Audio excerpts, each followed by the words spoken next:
é que nós estamos inseridos numa realidade social completamente confusa e desigual, que torna qualquer coisa elitista. Também tem que pensar que, infelizmente, arroz e feijão contaminado com veneno também são veganos e não são tão saudáveis quanto o feijão orgânico, né? O veganismo é o que mais coloca em prática e é mais coerente com o que se prega. Este episódio do Desenrola é patrocinado por Neutrogena Sunfresh. Com Neutrogena, você mantém a pele protegida o ano todo. Se a ideia é ouvir esse episódio dentro de casa, não esqueça que o protetor solar segue sendo indispensável, viu? O Neutrogena Sunfresh Den Care, além de oferecer alta proteção para o rosto, também conta com o poder de ação antioxidante da vitamina C e toque seco. Agora, se preferir colocar um fone de ouvido e sair por aí, proteja também o corpo com Neutrogena Sunfresh, que hidrata com um toque seco e tem a textura ultra leve. Dentro ou fora de casa, o importante é cuidar da pele e sempre buscar o lado solar da vida.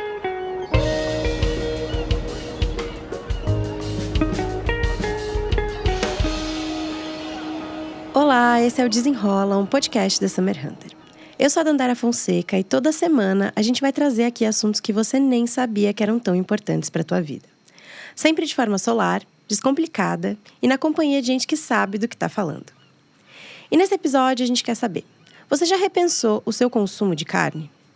Nos últimos anos, muita gente aderiu ao vegetarianismo e ao veganismo, que mais do que uma forma ali de se alimentar, são estilos de vida. As motivações por trás dessa decisão vão além também do sofrimento animal. Elas incluem o impacto ambiental, a consciência alimentar, questões de justiça social e por aí vai. Uma pesquisa realizada pela IPEC em 2021 mostrou que 46% dos brasileiros deixaram de comer carne pelo menos uma vez na semana por vontade própria. Vem crescendo também o grupo de pessoas que tem uma dieta com predomínio dos vegetais, mas que come algum tipo de carne de vez em quando. São os chamados flexitarianos. Hoje, a produção de carne e laticínios responde por 14,5% das emissões mundiais de gases de efeito estufa. O mesmo que todos os carros, caminhões, aviões e navios juntos. Pensando por esse ângulo, seria o veganismo uma das salvações do nosso planeta? Ainda dá para falar que esse é um movimento elitista? E tem mais, até 2035, hambúrgueres vegetais, frangos veganos, carnes em 3D e outros produtos industrializados plant-based devem representar 11% do mercado global de proteínas. Isso requer uma produção de muita soja, entre outras fontes de proteína e vegetais. Seria o veganismo, então, o novo foco da monocultura no Brasil? E aí, onde vai parar a sustentabilidade? Para refletir sobre esse assunto, está aqui no Desenrola hoje o Eduardo Santos e o Leonardo Santos. Nascidos e criados no conjunto habitacional do Parque do Itajaí, na periferia de Campinas, eles criaram, em 2017, a página Vegano Periférico, que tem como principal objetivo fazer do veganismo um movimento acessível para todo mundo. Oi, Eduardo, Leonardo, obrigada por estarem aqui. Olá. Olá, tudo bem? É um prazer, obrigado pelo convite aí, vamos nessa. Participa desse papo também a nutricionista Elaine de Azevedo. Ela é mestre em agroecossistemas, doutora em sociologia política, professora da Universidade Federal do Espírito Santo e criadora do podcast Panela de Impressão, onde, a partir da comida, ela olha para a cultura contemporânea e discute comportamentos coletivos e individuais. Elaine, obrigada por estar aqui no Desenrola com a gente. Obrigada, Dandara. Olá, Eduardo. Olá, Leonardo. É um prazer, né? Vamos fazer uma conversa gostosa aqui. Bora lá. Bom, para começar, eu queria saber do Leonardo e do Eduardo, vocês usam esse termo de veganismo social, né? Porque a gente ouve muito falar sobre veganismo, mas vocês usam esse termo do veganismo social. Eu queria saber de vocês a diferença, assim, sabe, desse termo para o veganismo que a gente tem mais contato e conhece, né? Se tem uma diferença. Que a gente chama de veganismo popular, né? Que a gente fala de veganismo político. E ele é central na nossa luta, né? Porque a partir do momento a partir de 2017, que eu me torno vegano, eu começo a conversar com o Du sobre a estética do veganismo. Eu começava a conversar assim, falar, cara, a gente não está se sentindo parte disso aqui, né? E os discursos da maior parte das pessoas que propagavam o veganismo, que eram contra a exploração animal, vinha de uma base muito individualizada, muito descolado da realidade, não falava sobre questões culturais, não falava sobre questões socioeconômicas. E tudo isso mexeu muito com a gente, né? Então eu acho que o veganismo, né, como você colocou, social, mas o veganismo popular, o veganismo político que a gente acredita, ele vem desse lugar de vamos lutar sim pelo fim da exploração animal, porque nenhum animal, né, merece sofrer e ser explorado da forma que é dentro do nosso sistema, mas vamos fazer isso de uma forma mais consciente, tendo consciência de que nós estamos inseridos dentro de uma sociedade, né, de uma realidade socioespacial completamente desigual, numa cultura que vê a carne como um produto de luxo e a população periférica no meio disso, entende? Então, como abordar a questão do fim da exploração animal, a questão do impacto ambiental, que é a plantação de soja, que o pasto, como abordar tudo isso falando de uma forma popular, acessível e que não seja desrespeitosa com a maior parte da população. Então, acho que é basicamente por aí que a gente conversa. E aí, Elaine, queria saber se você sempre curtiu essa parte da nutrição mais ligada à política e ao meio ambiente, né? Porque eu tendo a achar que como comer é uma necessidade fisiológica, né? A gente não liga ali, é difícil fazer essa ligação sempre com a relação de que comer é político também, né? De que é um ato político. Queria saber um pouco dessa relação. Bom, então, acho que eu nunca fui uma nutricionista muito convencional, né?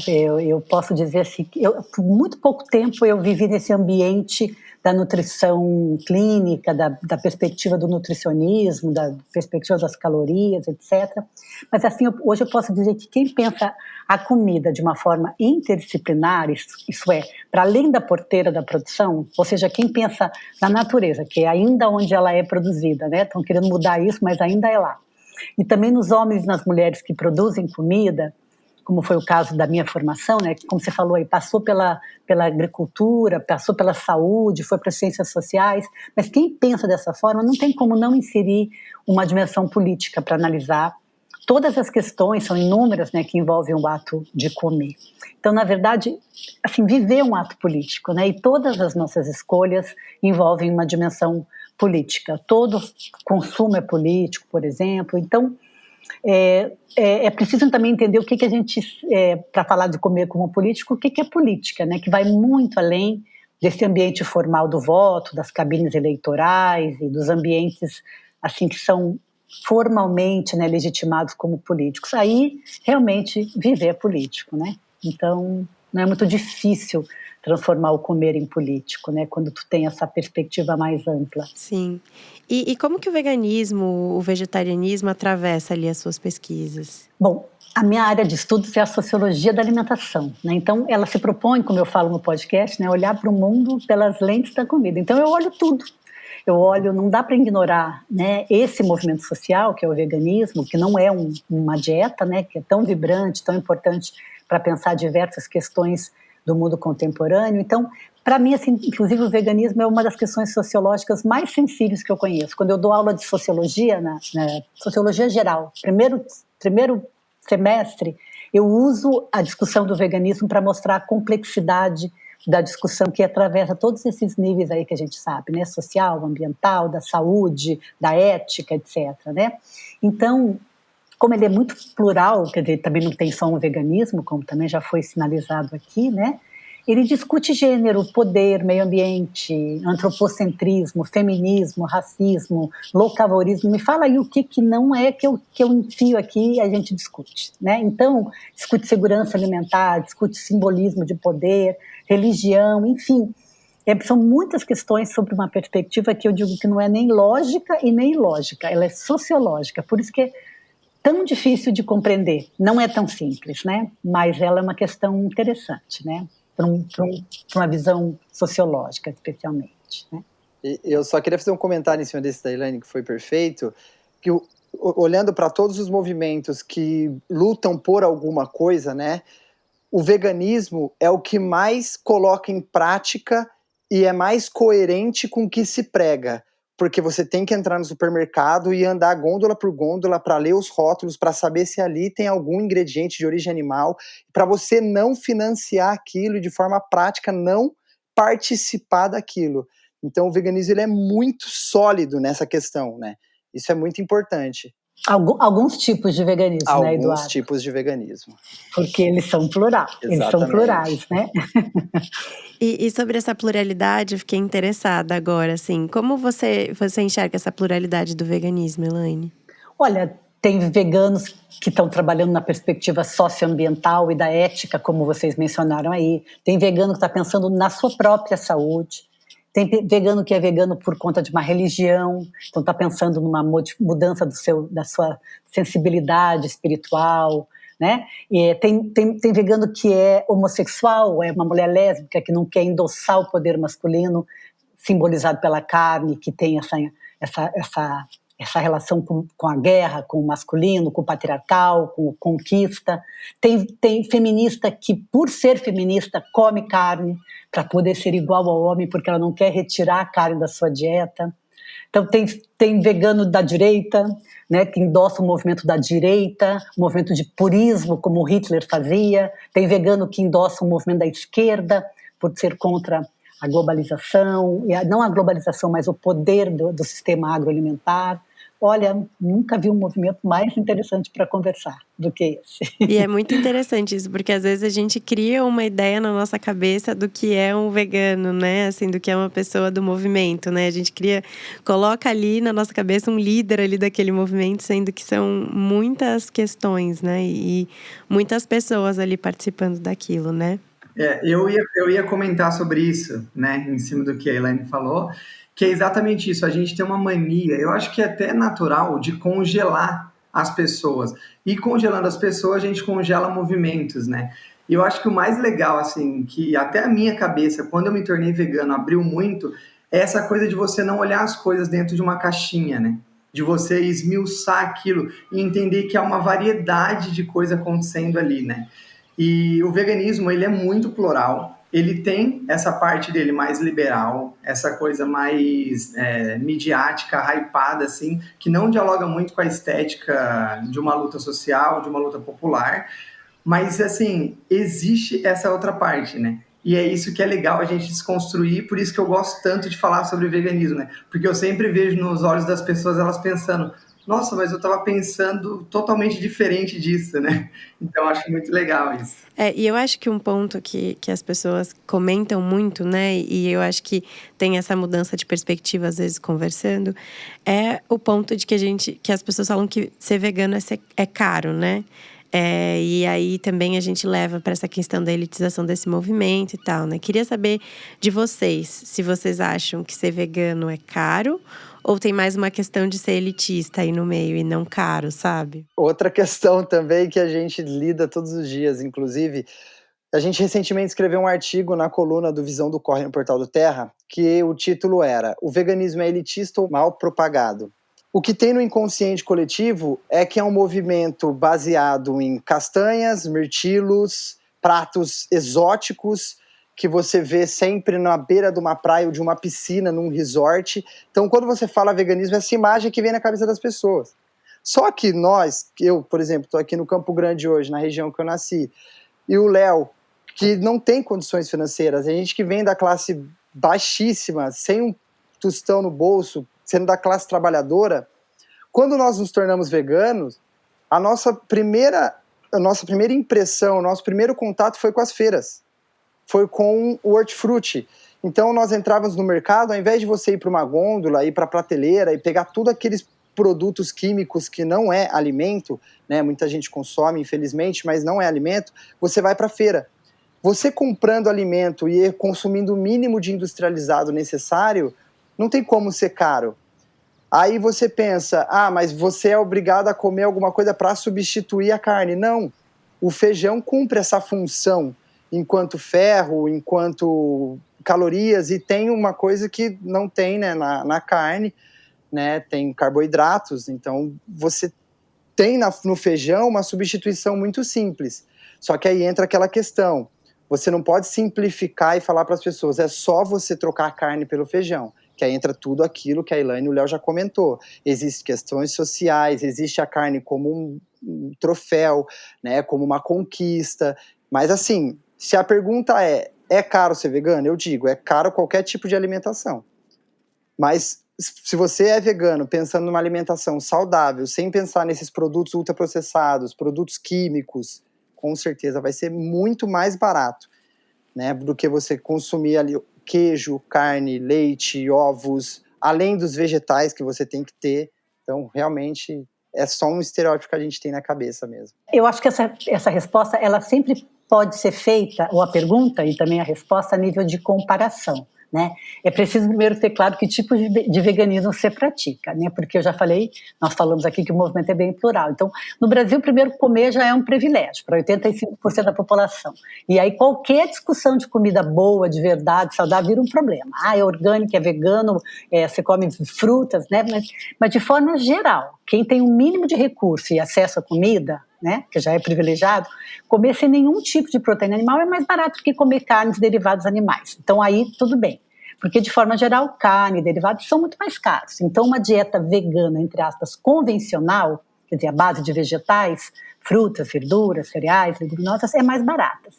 E vocês estão aí para mostrar. Mas tem algumas questões, né? No atual contexto econômico, que está oferecendo grandes incentivos tributários para as indústrias alimentares, temos um sério problema, né? Que é o fato de que os vegetais frescos estarem hoje mais caros do que alguns alimentos ultraprocessados. Mas não é porque o alimento é caro, isso se deve a um contexto político e à falta de políticas públicas de incentivo a uma alimentação verdadeiramente saudável nesse país. Então, essa discussão não toca somente o veganismo, é preciso falar sobre isso, né? Então, enquanto os governos continuarem priorizando o orçamento da agricultura quase todo para o agronegócio, todos os governos, cujos produtos da monocultura, né, soja, açúcar, milho, eles vão ser a base dos ultraprocessados. Enquanto ele desqualificar quem produz comida, que são os pequenos, né, agricultores, familiares, quilombola, indígenas, sentados, os ultraprocessados vão custar menos do que uma fruta ou verdura local. Mas tudo bem. Se você falar que a gente está comendo ultraprocessados, né, não quer dizer que você é saudável. Lembrar que um veganismo à base de miojo, pozinho de miojo e margarina, ele é vegano, mas não é saudável, né? Então, e é bom a gente se acostumar a falar que orgânico, alimentos frescos, não são elitistas e não são mais caros. Caro é comer com veneno, que acaba com o meio ambiente, exclui populações tradicionais, isso não tem como remediar, é muito mais caro. E é isso que o sistema agroalimentar quer que a gente repita. O que a gente tem que falar é que eles são muito melhores. Seu preço e acesso para todos tem a ver com vontade política e tem a ver com o lobby alimentar, o lobby do agronegócio e das empresas que produzem venenos, insumos e ultraprocessados, né? Então, também tem que pensar que, infelizmente, arroz e feijão contaminado com veneno também são veganos e não são tão saudáveis quanto um feijão orgânico, né? Mas, então, estou sempre comparando o que você está comendo, arroz, feijão, arroz com carne, é mais barato, né? O envenenado ou não, entende? Por isso que eu digo que é sempre muito na comparação. Mas, assim, no frigir dos ovos, no final, né, não podemos falar dos ovos, mas no frigir dos vegetais, uma dieta bem variada, de origem fresca e orgânica, ainda é mais barata do que uma dieta convencional, fresca e contaminada com proteína animal. E mais barata também porque, como a gente sabe, não detona o meio ambiente, dignifica quem produz comida. Então, o custo de pagar pela saúde, pelos danos ambientais, né, como a gente está vivendo hoje, as mudanças as mudanças climáticas, é bem alto, né? A gente está vendo aí a seca no norte, as enchentes do sul. Então, é isso, né? Que tipo de dieta você está falando que é mais caro que, né? Se você pegar uma dieta toda de ultraprocessados veganos, ela vai ser caríssima. Então, sempre a gente tem que comparar, né? E vocês sabem disso, estão falando disso, estamos falando a mesma coisa, na verdade. Cara, é muito legal, porque eu ia falar exatamente sobre isso que você está dizendo. Porque tem uma coisa que é muito central no veganismo, né? Nesse movimento que começou a partir de 2017, que é falar sobre um veganismo mais político. Em contraposição, né, do veganismo liberal, ele vai exatamente nessa direção. Por quê? O que é o veganismo liberal? Eu vou caracterizar ele para a gente entender. Ele é um movimento de pessoas, sobretudo de classe média e classe média alta. Tem pessoas de periferia no veganismo liberal? Tem, e tá tudo certo. Mas ele vem dessa galera que tem mais condições financeiras. Eles têm um raciocínio muito lógico. Como que é? Nós estamos inseridos dentro de um sistema capitalista. A população pobre, ela tem acesso a produtos ultraprocessados. Logo, o que eu vou fazer? Como eu luto pela libertação dos animais, eu preciso que a população pobre acesse ultraprocessados mais baratos, só que sem nada de origem animal. E aí essa galera do veganismo liberal, né, que não, eles não têm essa consciência, não é falar que eles não têm de uma forma, né, supondo que nós sejamos as pessoas mais evoluídas aqui. Não é nesse sentido. Eles não têm porque talvez não tiveram contato, não tiveram a oportunidade de ler, né, sobre questões sociais, sobre questões políticas, sobre essa questão que a Elaine colocou tão importante do agronegócio, né, ser subsidiado por todos os governos. Então eu acho que é exatamente sobre isso. E quando a gente fala que a gente vai libertar os animais à base de ultraprocessado, sem nada de origem animal, a gente está dizendo que a periferia tem que continuar consumindo ultraprocessado. Isso, para mim, para o Du, que vem de uma realidade tão difícil, que foi obrigado a comer salsicha quase que a vida toda, comer miojo com ovo, é uma afronta para a gente, né? Então a gente, no veganismo popular, no veganismo político, a gente fala assim, não, tá tudo certo, a gente vai lutar pela libertação animal, esse é o nosso objetivo, a gente vai lutar para que a pecuária não seja dominante, porque ela impacta completamente no meio ambiente, mas a gente vai fazer isso de uma forma que a gente olhe para o nutricídio, a gente vai fazer isso de uma forma que a gente consiga viabilizar que a comida de verdade, sem agrotóxico, né, que hoje em dia a gente chama de orgânico de uma forma meio marqueteira, sem agrotóxico, uma comida saudável para a população. Esse é o central, isso é o mais importante, é lutar pela libertação animal, mas incluir uma perspectiva sociológica, uma perspectiva social. Então, isso que a Elaine colocou, assim, ela foi direto no que eu ia colocar sobre o veganismo de mercado e essa coisa do veganismo popular, né? Eu acho, só para fechar, né, o que a gente precisa, eu acho que é ir para a rua, lutar pela comida de verdade, sabe?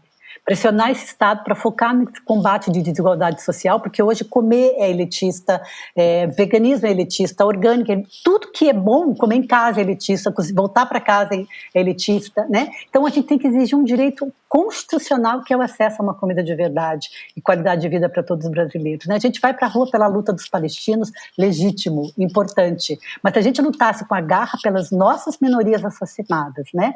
Por causa do agronegócio e por conta dos imensos problemas sociais que nos envolvem, aí a gente estaria muito melhor, né? Sem sair do sofá, a gente vai morrer pela boca. Essa é a grande verdade. Aí quando você tem um país com 100 milhões de pessoas em situação de insegurança alimentar, comer é elitista, né? Muito interessante. Exato. Não, total. Isso é legal para a gente colocar um ponto no quê? Não é que o veganismo em si, ele seja elitista, é que nós estamos inseridos numa realidade social completamente confusa e desigual, que torna qualquer coisa elitista. Mas aí dá para fazer, né? Existem, né, as formas de fazer no dia a dia para quem quer fazer, né? Seguir um veganismo que não seja um veganismo elitista, né? Esse veganismo caro, né? Que a gente propaga, que a galera propaga aí, né? E que a gente combate tanto. Sim. Só voltando um pouquinho, assim, para contar. Eu fui vegetariana por 6 anos e eu fui uma vegetariana nada saudável. Então é legal a gente falar dessa questão também, que ser vegetariano ou vegano não tem a ver também com alimentação saudável, que a gente linka ali. Cara, não fui nada saudável. E tem essa questão... Eu lembro que... Desculpa. Pode falar. Eu lembro que logo no começo, assim, das propostas do veganismo nas ruas, eu passava na Augusta, ali em São Paulo, e tinha uma padaria vegana. E tinha uns bolinhos verde-limão e cor-de-rosa choque, com aqueles corantes que é bom para pintar, não é bom para comer, né? Dava para fazer terapia artística, mas não para comer. E eu olhava, gente, como que isso pode ser saudável, né? Eu lembro da Rita Lee, que é uma grande defensora do veganismo, falando que era melhor tomar Coca-Cola do que comer um animal. Eu entendo o ponto dela, mas assim, a gente tem que fazer tudo hoje, que é o que vocês estão fazendo, né? A gente não quer só uma comida sem carne, a gente quer tudo. E isso é importante fazer uma discussão mais ampla, porque ainda tem muitas desinformações, né, com relação a isso. E essa questão social também me pegava muito, assim, no dia a dia. que a gente tem, eu acho que é uma coisa que a gente tem que pensar também, né? Porque às vezes quando eu sinto, né, não sei, vocês podem dizer mais também, quando a gente fala sobre vegetarianismo e veganismo, se a pessoa não é vegetariana ou vegana, por exemplo, eu não sou hoje, né? Vem uma culpa às vezes, né? De tipo, meu Deus, estou me sentindo culpado. E a gente tem que pensar que é uma questão social, porque assim, por exemplo, minha família come carne e ela, enfim, já passou muita fome, tanto a parte do meu pai quanto da minha mãe. E hoje a carne, eles vão comer carne porque para eles faz sentido, porque eles não puderam comer e eles passaram por questões ali de privação porque eles não podiam comprar isso, né? E a gente vive em um país onde muita gente ainda, né, tá ali na linha da pobreza, mas algumas pessoas também ascenderam um pouco socialmente há poucos anos, né? E hoje elas têm essa oportunidade de comer carne que antigamente elas não tinham, né? Que elas não comiam porque elas não podiam pagar por essa carne ali, né? E aí eu fico pensando, como dizer para essas pessoas que elas devem parar de comer carne? Se a gente deve dizer para essas pessoas, sabe? Porque, por exemplo, na minha experiência, eu sentia que era cruel ali falar, por exemplo, para os meus pais que eles deviam parar de comer carne, sabe? O que chama atenção nessa colocação é isso. Então, o que nós devemos fazer? Por exemplo, eu comento que eu comi um pedaço de filé mignon desse tamanho quando eu estava numa casa, num Natal aí, que era da mãe de santo do meu terreiro, e aí uma pessoa chegou com um potinho desse tamanho, um filé mignon. Então, assim, isso foi o máximo que eu comi, foi um pedaço minúsculo. Como o Léo acabou de comentar aqui, a gente passou bastante necessidade, tivemos bastante dificuldade financeira, né? Só que hoje falar de veganismo não é só falar de tirar a carne do prato. Como a Elaine colocou, o Léo concluiu, hoje o agronegócio, a pecuária, detém 75% das terras aráveis do planeta inteiro. Hoje, a produção de soja, a monocultura de soja, representa 77% da ração animal. Hoje, o que o agronegócio está fazendo com o planeta vai atingir principalmente os mais pobres da periferia. Aí vem alguém e fala assim, mas enquanto isso eu vou continuar comendo. Tudo bem, porque não é todo mundo que vai conseguir pensar sobre isso. No entanto, vai ser afetado. E pior do que a classe média, a classe alta, que nós olhamos hoje através da periferia e falamos, esses caras que comem orgânico, vegano, artesanal. Nós estamos olhando de uma perspectiva, como eu vi uma pessoa falando recentemente, né? Nós estamos dentro do Titanic, escolhendo qual champanhe que a gente vai tomar, né? Então, assim, é mais ou menos isso que a gente vive, entendeu? Então, assim, vai falar para essa pessoa tirar a carne do prato dela? Não, a gente não vai falar. Mas nós não podemos deixar de questionar isso. Nós não podemos deixar de falar, porque a periferia é quem vai sofrer, principalmente com os danos. E eu acho que essa é uma pergunta que respinga naquela velha questão. Quem está no vermelho não consegue pensar no verde, né? Isso falando em questões ambientais. E a mesma ideia, assim, aceitar que que o Brasil, para se desenvolver, ele tem que detonar todas as florestas como a Suíça fez um dia, para ele ser próspero economicamente. Hoje a gente sabe o valor do meio ambiente, da importância da inclusão social, para além do desenvolvimento puramente econômico, né, nessa ideia do desenvolvimento. Então a gente discute o que tem que se desenvolver considerando o econômico, o ambiental, o social, o cultural, né? Mas então o que a gente tem que fazer agora é nos sintonizar com o espírito do nosso tempo, que para discutir qual é a melhor forma de se desenvolver e também de comer, que mudou com o tempo. Né? Então, não é mais possível se desenvolver detonando o meio ambiente, também não é mais possível comer do jeito que a gente come. Né? Tem que mudar. Mas, primeiro, eu acho bem complicada essa ideia de convencer alguém a parar de comer carne. A conversão sempre tem a ver com coerção, com algo imposto. O que a gente faz é o que os ativistas também fazem, né? Falar dos problemas nem todos, né?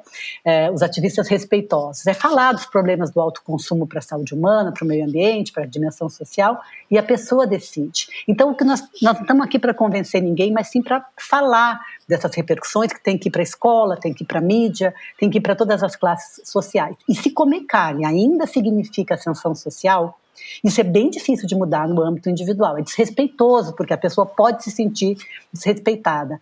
Então, cada vez mais a sociedade vai incorporar, né, que comer carne tem muitas implicações. E quando a sociedade assumir isso, os mais pobres vão compreender também. Então, se o pobre pensa que comer carne significa certo poder, é porque toda a sociedade ainda pensa assim. A mudança não é com os pobres, né? O que nós precisamos entender é que a mudança é gradual.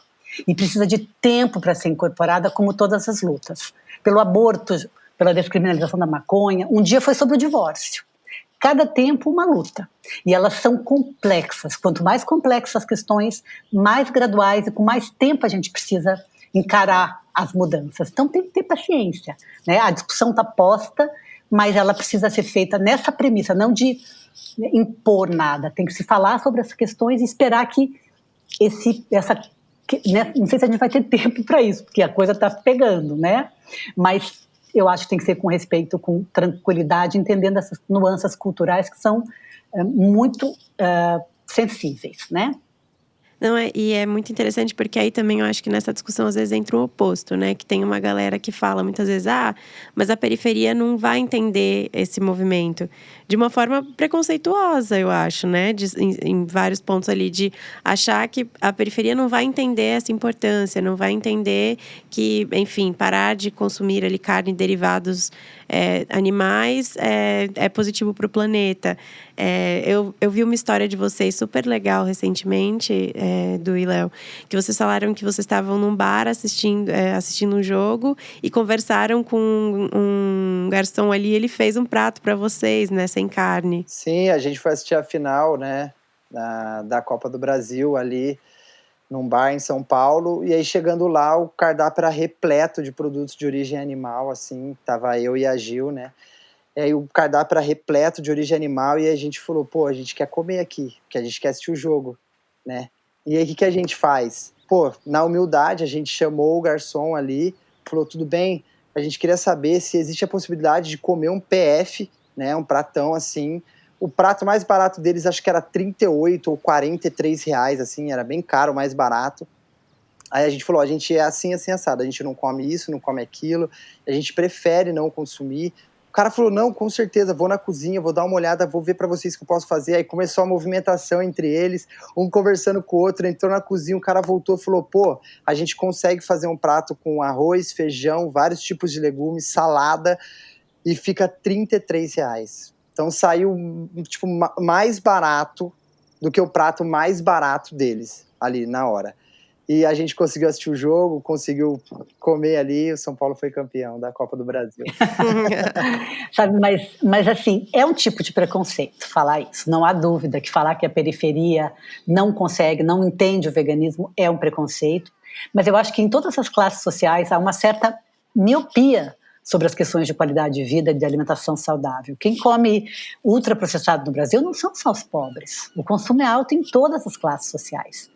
Também sobre o veganismo, né? Não há dúvida que essas discussões sobre qualidade alimentar, elas nascem quem tem mais acesso à educação, quem está se informando, não é quem é mais rico, né? Não é a renda, que nem orgânico. Quem come orgânico não é o mais rico no Brasil, por incrível que pareça. É quem está discutindo, quem tem acesso a mais informação. Então, tem muita gente rica comendo mal e desqualificando o veganismo. Também tem muita gente pobre que já compreendeu a importância do veganismo e às vezes nem pode arcar com os custos de fazer feijão porque não tem dinheiro para o gás. Então vai comer miojo. Então, mas se fosse assim, a população dos países ricos, com muito acesso à educação e consciência ambiental, já seria toda vegana. E não é. As razões de comer ou não comer carne são muito complexas, né? E passam por esferas culturais que nenhuma pesquisa dá conta de abordar, se você não analisar com a complexidade que merece, com o respeito que merece também, entender cada ser humano e as suas necessidades alimentares, né? Que às vezes são bem inconscientes. Eu tenho uma história bem interessante para contar, eu sempre conto essa história porque eu acho muito legal, né?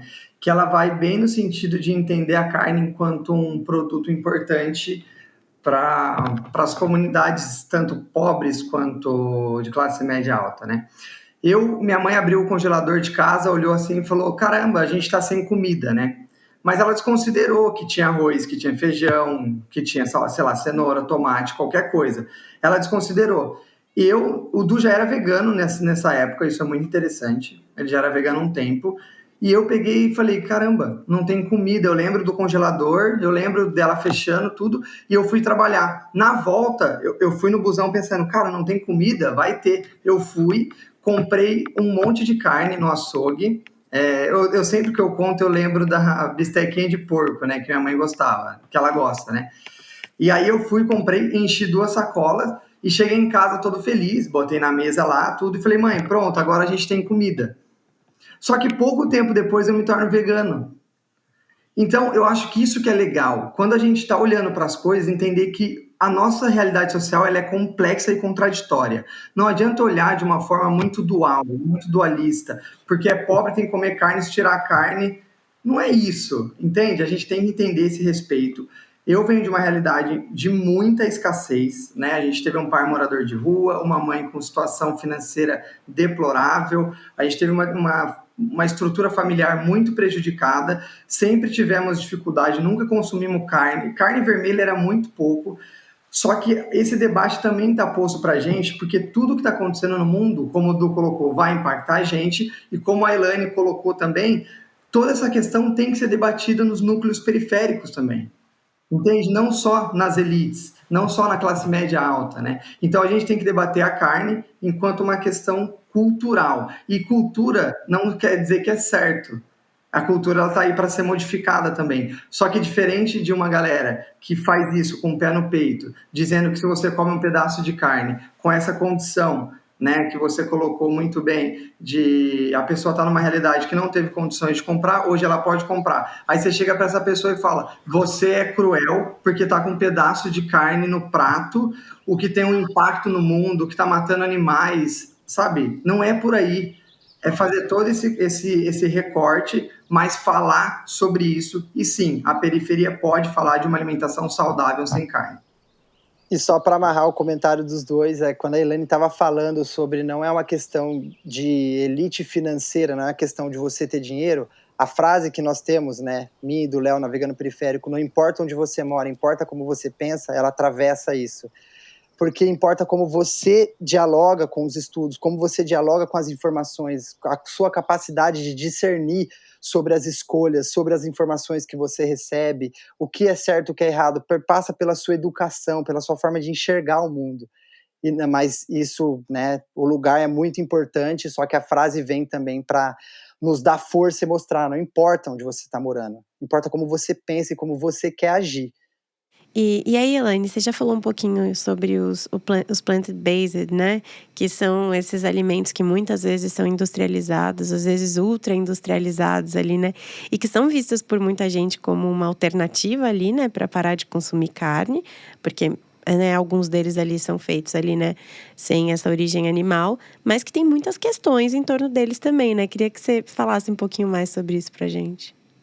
Bem, é assim, essa coisa dessa sistema em inglês, eu tenho uma birra, né? Essa coisa de plant-based. Mas vamos lá, na minha definição, uma dieta à base de plantas é uma dieta onívora, com muito mais vegetais, não é o veganismo, né? Porque daí ele tem um nome, mas é uma dieta à base de plantas, onívora, quer dizer, com muito mais vegetais, frutas, verduras, cereais, leguminosas, à base de plantas. Na verdade, como todos os povos tradicionais sempre comeram, com muito pouca proteína, eles sempre comeram baseado no carboidrato, né? A não ser nos polos que eles tinham que sobreviver à base de proteína animal, para sobreviver, né? Então, mas essa dieta plant-based, a base de plantas, para mim não é necessariamente vegana. Agora, se você está me perguntando dos nuggets, hambúrgueres, mel, extrato de cereais veganos industrializados, para mim eles podem ser tão ruins quanto quaisquer industrializados. Então tem que analisar produto a produto, né? Como eu falei já, margarina, refrigerante, bolacha recheada de gordura hidrogenada, macarrão instantâneo, salgadinho, são todos produtos ultraprocessados e veganos, né? Então, de forma geral, se um produto vegano, ele não revela a sua fórmula pra gente, que acontece isso. Usa uma tecnologia que muda totalmente a estrutura natural do alimento. Não permite que seja replicável por um agricultor ou uma agricultora, como as carnes de laboratório, se a sua produção concentra poder e renda, aí nós temos problemas com esses produtos, independente que eles sejam veganos e estejam minimizando a morte de animais, né? Porque alimento não é um produto de consumo como qualquer outro, então ele tem que ter todo um contexto de dignificação de todo mundo que planta, que produz, do meio ambiente, dos animais. Então a gente pode viver sem computador, carro, celular, mas sem comida a gente morre ou adoece. Então é um estado ético que deveria ter em mente, né, para a garantia de um direito humano a uma alimentação adequada e saudável, né? Isso que é.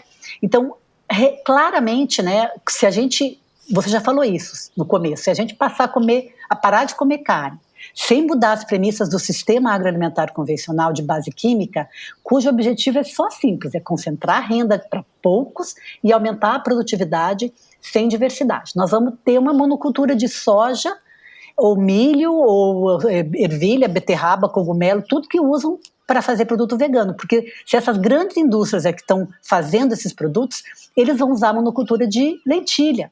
E aí um futuro, né, para fazer leite vegetal e um hambúrguer de um futuro que também vai ser comprometido. Então, esse é um problema que precisa entender. A gente tem que mudar não só para uma questão do que comer, mas como ele está sendo produzido. Então tem que mudar essa ótica de um sistema convencional, que é o quê? Usar monocultura, agrotóxico, fertilizante, para produzir uma comida vegetal em larga escala, né? Aí, da mesma maneira, floresta, cerrado, meio ambiente vão estar comprometidos. A gente sabe, já foi falado aqui, que o sistema carne é realmente o maior responsável pelos desequilíbrios ambientais. E eu acredito, inclusive, que o vegetarianismo ambiental, né, que é uma definição do Ravi, que foi uma pessoa que é um vegano que faz um grande trabalho também de discussão do veganismo, ele usa o termo veganismo ambiental. No veganismo ambiental eu posso, assim, tudo que você me falar no social eu posso rebater. No veganismo ambiental não tem nada que consiga me defender a produção de carne, porque é realmente um grande impacto, né?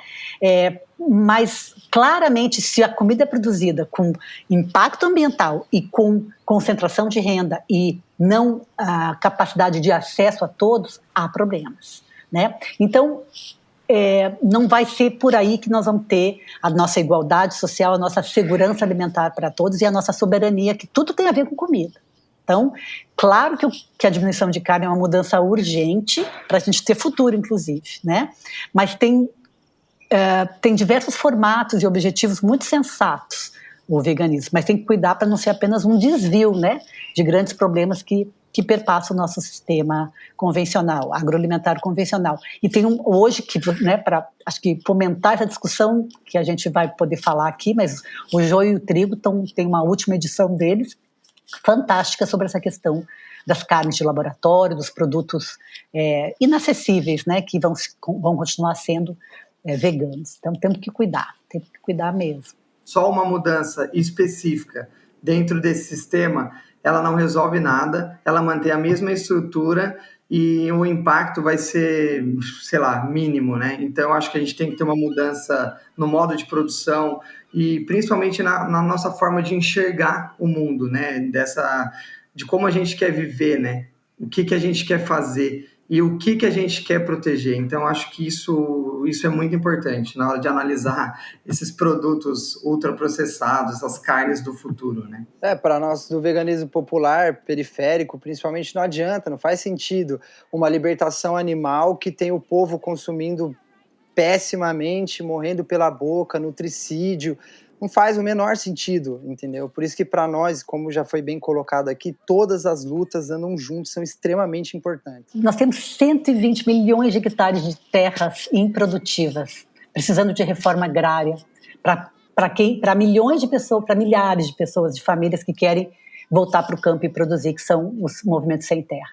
Qual o sentido da gente pensar em... Entendeu? Pode ser que na Holanda seja sentido pensar em fazendas hidropônicas, fazendas do futuro, carne de laboratório. Pode ser que tenha um sentido em alguns países. Não tem sentido para o nosso país, né? Que ainda tem espaço para plantar, florestas para plantar no meio, ou seja, fazer agrofloresta com baixíssimo impacto sobre o verde, né? Sobre o cerrado, etc. Então, também para a realidade brasileira, a gente não faz sentido a gente comer inseto, no caso, né, de quem quer pensar em proteína. De novo, é mais um problema do veganismo, né? Se você quer me dizer se tem um problema mais, é o chamado mito da proteína. As pessoas se tornam veganas, mas continuam a pensar com a ótica de que, bom, tirou a carne, tem que comer tanto de proteína, ficou angustiada com a soja. Comer soja, gente, que chinês nenhum come do jeito que se come entre alguns veganos, ou entre, né, que é sem ser fermentada, mas a angústia da proteína, a racionalidade do nutricionismo se mantém no vegano. Quando, na verdade, quando tu estiver pronto para o veganismo, tu vai poder comer sem pensar nessa questão. A mudança do veganismo tem a ver também com uma população que hoje vive numa terra, no meio da terra, né, quase a maior parte vive num local quente, ou seja, a gente não mora mais nos trópicos. A gente é sedentário, ou seja, a gente não precisa mais da quantidade de proteína que os nossos antepassados, que tinham uma vida muito mais ativa, precisava. O nosso trabalho espiritual, a questão da espiritualidade tem se modificado, ou seja, nós temos uma preparação, nós temos doenças causadas pelo excesso de proteína animal, 1 grama por quilo de peso, e as pessoas continuam, mesmo alguns veganos, com a ótica de que nós precisamos de 1 grama de proteína por quilo de peso. Ou seja, está tudo errado em algumas dinâmicas do veganismo, que é continuar pensando no aporte proteico, trocar. E não é isso. Nós precisamos entender que existe uma mudança não só do nosso espírito do tempo, que podemos falar sobre isso depois, se vocês quiserem, mas sobre as nossas necessidades, inclusive de carne, para além das mudanças com relação à ética animal, né? Que acho que aí é uma outra discussão, mas vamos ver se rola. Eu lembrei agora de uma série recente da Netflix, não sei se vocês viram, que é Live to 100, né? Que eles falam sobre as zonas azuis, né? Que são esses lugares onde as pessoas vivem até os 100 anos. E para entender o que elas estão fazendo de certo, né? De chegar ali nos 100 anos saudáveis. E aí, uma das questões ali principais é uma dieta sem industrializados e baseada em vegetais, né? Que pode conter carne ali no meio, e contém, né? Mas majoritariamente focada ali em vegetais, verduras e frutas, né? E então tem toda uma questão ali também que mostra, né? Como ser saudável provavelmente está por aí nesse caminho, né? E todas as regiões que ele passou, né, tinha um mínimo de consumo de proteína animal, o mínimo ou zero, né? Então isso chamou a atenção dele, foi fantástico, assim, muito, muito, muito bom isso. E aí, falando dessa redução também de consumo de carne, cresceu muito nos últimos anos também essa questão dos flexitarianos, né, que ganhou esse nome, que são pessoas que estão dispostas ali a refletir sobre esse assunto e consumir menos proteína animal ali, mas ainda comer de vez em quando ali, sei lá, em alguma confraternização, em alguns momentos ali, consumir não só a carne, mas produtos de origem animal, né? Queria saber o que vocês acham desse movimento, porque já tem pesquisas mostrando que ele faz um impacto grande ali também, né? Porque, enfim, eu acho que como ele é ali, você não corta 100%, mais gente consegue aderir ali àquele movimento, né? Queria saber o que vocês acham. Olha, a segunda sem carne, que eu acho que devia ser a segunda com carne, só a segunda, o movimento está meio errado, né? Um dia sem carne. Mas, enfim, a segunda sem carne, eu não tenho claro aqui os dados, talvez vocês tenham, ela já cria um grande impacto na mudança, né, em relação à produção de carbono, à produção de água. Eles mostrando que se toda a população do mundo parasse de comer carne um dia, teria um grande impacto. Então, qualquer movimento que clame pela melhoria da qualidade da dieta e da saúde, que pense em minimizar os impactos ambientais, tem seu valor, né? Mas tem que pensar que sem ações orquestradas nas diferentes dimensões, a gente não vai resolver nem a problemática da fome, nem do adoecimento causado pela essa comida de baixa qualidade, né? E muito menos os problemas ambientais. Aí vira só um modismo, né? Mas se promove reflexões e garante ações efetivas, eu acho que tem que endossar. É o que algumas pessoas dão conta. E acho que é isso a respeito. É isso que você consegue? Está fazendo alguma coisa? A questão é o não fazer. É o não se movimentar. É o não fazer mudanças. A gente não é árvore, né? A gente é ser humano, capaz de fazer mudanças. Sempre. Sempre que possível. Sempre que quiser. Então, eu endosso. Eu acho que é um movimento que, de novo, se não pensar no flexitarianismo junto com a mudança no sistema agroalimentar, porque assim como vocês têm o ativismo do veganismo, eu tenho o ativismo dos produtos de verdade, na comida sem veneno, de valorizar quem produz a comida, e para mim isso não negociam, né? Ela precisa vir junto, não antes, mas vir junto. E que não é nem produto, é alimento, né, Elaine? Claro, claro. Bom, é muito legal essa questão, porque assim, como a Elaine colocou a questão do modismo, né? A gente está numa sociedade capitalista, numa sociedade marqueteira, e que vê qualquer movimento e ela tenta criar rótulos e criar formas das pessoas se adaptarem ao que eu chamo, às vezes, de um onívoro com redução de consumo de carne. Essa é a minha perspectiva, não muda muito. Eu sou um onívoro que consumo pouca carne. Aí quando você traz o termo flexitariano, você acaba tendo um peso moral, um peso consciente muito forte, que tira um pouco a pessoa de pensar e refletir e dar um passo além, né? Então eu sempre penso o seguinte, essa é a minha visão. Se você adota o flexitarianismo com uma perspectiva de ter alguma coisa realmente mais profunda, de ter um impacto, de dar um passo além, eu acho importante como meio de transição, né? Mas ele, enquanto um movimento, eu acho que assim, a gente não inclui os animais, a gente continua com uma dieta especista, né? E o flexitarianismo, ele não inclui os animais na questão de mudança, né? Ele vai ter uma perspectiva de saúde, estou diminuindo algo que vai impactar no meu corpo, que é o colesterol e tal. Estou diminuindo a questão do impacto, né, na produção de gases de efeito estufa, de pasto e tudo, porém, ele não inclui o flexitarianismo, enquanto movimento, ele não inclui a perspectiva animal. E aí viria, sei lá, uma crítica, né, de pensar, a gente precisa incluir a questão do sofrimento dos animais, a questão do direito animal, da questão da ética, quando a gente for analisar a questão de consumo, né? Acho que só seria esse adendo em relação ao flexitarianismo.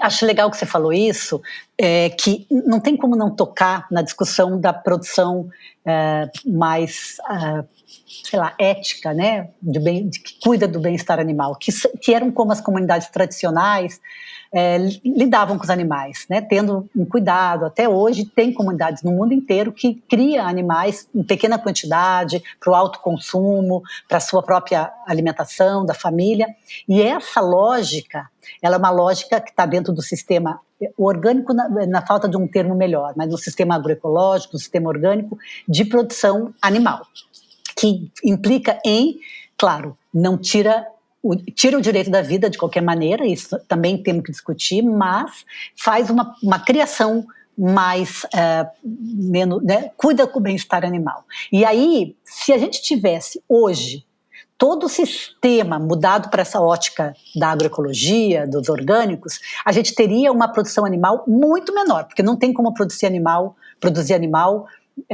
na mesma quantidade que você tem como produzir vegetal orgânico. Então, eu posso produzir soja orgânica com 20% a menos do que a convencional, 10%. Agora, animal, jamais.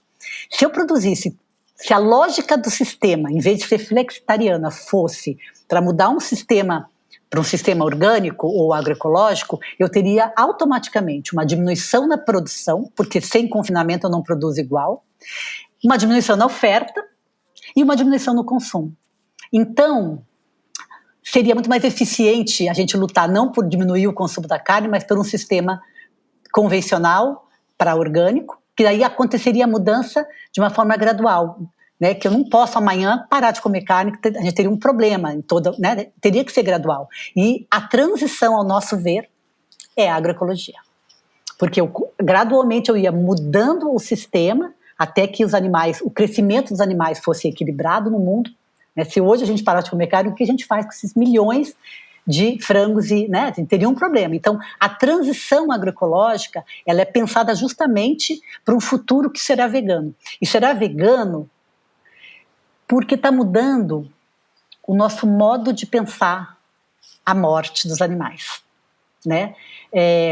Talvez a gente possa falar isso se tiver, né, tempo, mas eu acho que isso é importante pensar. O que está mudando quando a gente fala, estou me sentindo culpada de comer carne? É uma mudança que poucas pessoas estão discutindo, né? Mas, bom, vamos... Só que nessa linha eu tenho aqui um dado, né? Um pesquisador no programa Future of Food, de Oxford, ele computadorizou algumas projeções de como seria o mundo se todo mundo se tornasse vegano. Claro que não é muito realista, né? Mas assim, ele fez isso só para mostrar a importância da produção de origem animal, e principalmente nas emissões de gases de potencial efeito estufa. As emissões cairiam 60% se as pessoas não consumissem carne vermelha, e cairiam 70% se o mundo fosse vegano. Tem um outro estudo também que mostra que nós teríamos 2 bilhões de terras, de hectares, livres numa produção só de origem vegetal, sem nenhum produto de origem animal se o mundo fosse vegano. Vegetariano. E 3 bilhões de hectares se o mundo fosse vegano. Se as pessoas, lógico que não é realista, mas são estudos que mostram a importância dessa produção e os impactos que ele realiza de verdade. Muito bom o gancho da Elaine. Esse sentimento de culpa, ele está rodeando porque é isso que tem que estar sendo falado. Nós temos que estar conversando sobre isso. E é isso que está em pauta. Foi muito interessante isso. Só uma provocação que também vocês devem concordar. Se a gente tivesse 3 bilhões de terras disponíveis, isso não mudaria o sistema capitalista e quem manda nessas terras.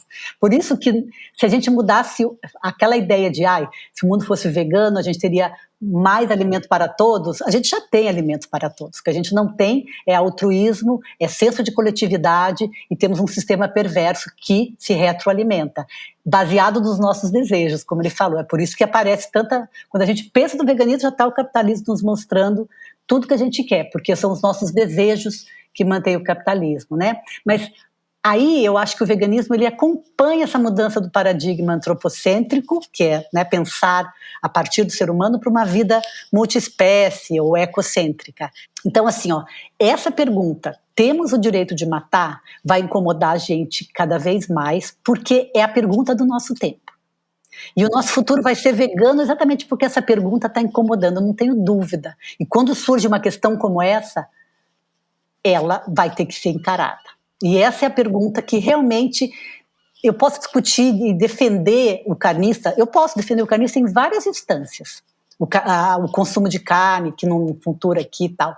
Mas claramente, quando a gente me pergunta, a gente tem o direito de matar, essa pergunta que meu pai nem pensaria como uma pessoa do interior lá que criava os bichos e matava, hoje ela incomoda. Ela incomoda porque mudou o nosso modo de pensar. Né? Mas a cultura que a gente tem ainda é carnista. Se a gente ainda degola o outro sem vacilar e mata milhões em guerras, por que a gente não faz com o animal? Né? Mas tem um tempo para essa mudança e ela está vindo. Até a última pergunta para a gente finalizar o nosso papo aqui era uma questão sobre isso, né? De que a gente toma essa decisão de se tornar vegetariano ou vegano num espaço individual ali, né? E às vezes a gente pensa que todo mundo virar vegano ali pode ser uma utopia, né? Mas acho que essa resposta de vocês explicou muito a questão de que hoje parece uma utopia, né? Mas talvez no futuro não seja, né? Certamente, né? Para quais outras questões do movimento vegano, como essa dos ultraprocessados, vocês acreditam que a gente tem que se atentar? Então, é isso. Eu acho que além da elitização do veganismo, que foi bem falado aqui, tem esse sentimento, então, de superioridade por comer desse jeito ou daquele. Né? Eu acho muito cruel essa noção de conectar o vegetarianismo, o veganismo, a noções de pureza e de superioridade racial, assim como o oposto. Né? Porque eu acho que de polarizações raivosas a gente está bem, então a gente não precisa mais disso. Né? Eu acho que nenhum tipo de ativismo ou de prática alimentar tem que ser usada para provocar discriminação ou isolamento ou se tornar dogmático e sentencioso. Né? É isso que eu acho que a gente precisa cuidar, só isso. Né? Mais amor, por favor. Eu só concluiria dizendo que se tornar vegano é uma forma de pensar nos animais, é uma forma de se pensar coletivamente e que não tem absolutamente nada a ver com questão de superioridade, espiritualidade mais elevada, não é por aí. Bom, agora a gente vai para o quadro Summer Quest, perguntas fixas que vamos fazer para todos os convidados que passarem por aqui com uma única intenção: te inspirar a levar uma vida leve em busca do sol o ano todo. Bom, gente, para começar eu queria saber, o que vocês curtem fazer para relaxar? Eu posso dizer que eu gosto muito de andar de bicicleta, andar muitos quilômetros de bicicleta. Para mim é maravilhoso. E numa ciclofaixa ou numa ciclovia bem segura, com fone de ouvido, uma música bem relax, é o que eu gosto. Bom, eu gosto muito de ler. Então, assim, ler me acalma. Então, quando eu paro ali, tá aquela correria, desligar o celular, deixar ele de lado um pouco, desconectar de todas as redes sociais. Se você a pergunta é sobre relaxar, é pegar um livro e desconectar de tudo, assim. Mas é lógico que eu trabalho com isso, então não dá para desligar por completo. E eu vou pro mar, sempre que eu posso relaxar, né? E pro mar eu relaxo. Então, pegando esse gancho no mar, a praia mais incrível que vocês já visitaram? Para mim, Praia do Gravatá, aqui em Floripa. Eu amo essa praia e é isso. Eu também, vivi minha vida quase toda em Floripa, então são as 42 praias de Floripa, e assim, tive um privilégio de conhecer as praias de Krabi, na Tailândia, que daí é aqueles cartão postal, né, mas nem sinto falta tendo Floripa aqui na minha mão. Caramba, nossa, as praias de Pernambuco são maravilhosas, as praias do Ceará são incríveis, assim, eu acho que para mim, as praias do Nordeste são fantásticas, mas eu fui no Gravatá e o Gravatá é lindo também, realmente. Se vocês pudessem escolher um lugar do mundo para estar agora, qual seria? Aposentada em Garopaba, em Santa Catarina. Olha que delícia! Bom, eu como estava querendo muito viajar para Cuba, eu diria que Cuba. Caraca, eu estaria agora sentado na frente do mar, assim, em Pernambuco, no Ceará, qualquer praia do Nordeste ali, com certeza. Tomando um caldinho vegano. Bom. E a última pergunta é a tradução de verão perfeito para vocês. Afeto, água de coco, lua cheia e casa pé na areia. Eu vou na Elaine, vou ser bem clichê. Ela resumiu muito bem. Eu passo aí, tá, Leonardo? A gente vai junto. Coisa boa. É isso, praia, futebol... É isso, amigos, resenha, conversa, sem essa pressão do mundo todo que tá nas nossas costas, o tempo inteiro a gente tá lutando, cara, de pra onde, né? Tem que parar uma hora pra ver se a luta tá fazendo sentido, né? E sempre faz, quando a gente olha e para, sempre faz sentido. Mas tem que parar um pouco, não adianta só correr. É isso, gente, queria agradecer vocês pelo papo, obrigada por estar aqui no Desenrola. Queria agradecer muito pelo espaço e falar que foi muito bom a troca de ideia. Um grande abraço. Cara, eu também queria dizer que eu fiquei surpreso com quão alinhado nós estávamos, assim, como as falas e as ideias se conectaram. Uma aula mesmo, assim, quem teve o privilégio de escutar aí, é isso, leva pra vida. Valeu, gente, obrigado, valeu, Dandara, valeu, Elaine, é nóis, Léo. Muito obrigada também, foi um prazer estar aqui mais uma vez e contribuir, né, poder falar melhor. Quando a gente faz postagem, teve uma postagem minha no Summer Hunter que deu assim uma briga danada sobre o veganismo, né, quando eu falei que o veganismo poderia levar a mais destruição, né, um veganismo inconsciente, né, então fico feliz de poder ter mais tempo e muito prazer de conhecer vocês dois, que eu já conheço das redes sociais e agradeço, Dandara, pela delicadeza, carinho. E aí, vamos juntos. Um abraço. É isso, Tamo junto. Abraço. Espero que você que tá aí do outro lado tenha curtido esse papo tanto quanto a gente. Siga o The Summer Hunter nas redes sociais, conheça nossas outras frentes ali, conheça o trabalho dos meninos do Vegano Periférico, da Elaine. Todas as informações estão aqui na descrição desse episódio. Avalie com 5 estrelas no seu tocador de áudio favorito. E é isso. Até a próxima.